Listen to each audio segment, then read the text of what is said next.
बाजे बाबाले भनेको अस्ति खेद्लाको बदली चामलै दिन अरे। हो पर्खिए त एकछिन। हो तिमीहरूकोमा खाने चामल पनि छैन? ल आइज यता। ल सुन त, भात चाहिँ कसले पकाउँछ? बाबाले नि आउँछ।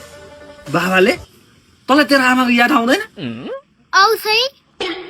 भन्दा पनि त तेरो आमासँग आजकल बात मार्छस् कि मार्दैन? सब फुचे। बात त नमार्नु भन्छ बाबाले। बात नमार्नु भनेर हुन्छ? बेला बेला बात मार्दै गर्ने त तेरो आमासँग। त्यहाँ बाउलाई पनि सम्झा, पछि मर्ने बेलामा एक्लै होला नि तेरो बाउ, बुझिस्? ल जा, भात पकाउनु ढिलो भइसक्यो होला। बात नमार्नु भनेर हुन्छ? बेला बेला बात मार्दै गर्ने त तेरो आमासँग। त्यहाँ बाउलाई पनि सम्झा, पछि मर्ने बेलामा एक्लै होला नि तेरो बाउ, बुझिस्? ल जा, भात पकाउनु ढिलो भइसक्यो होला।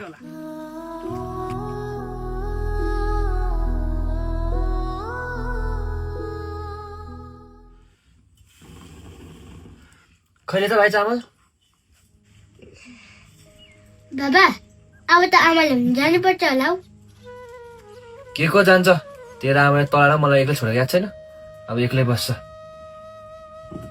छुट्टेर बसेर पनि त हुँदैन अरे, पछि बुढेसकालमा एक्लै हुन्छ अरे।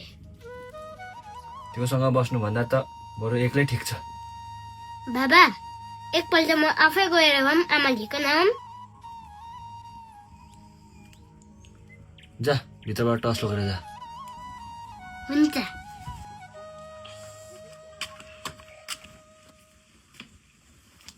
ओइ माइला, तैँले एउटा कुरा सुनिस्?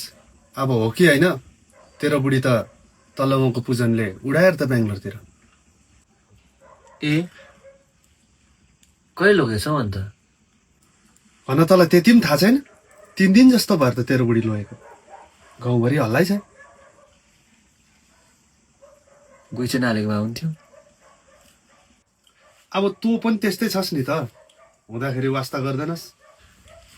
अब जारी उठाउनु जान्छस् होला, यसो मलाई पनि भन्, गइदिउँला।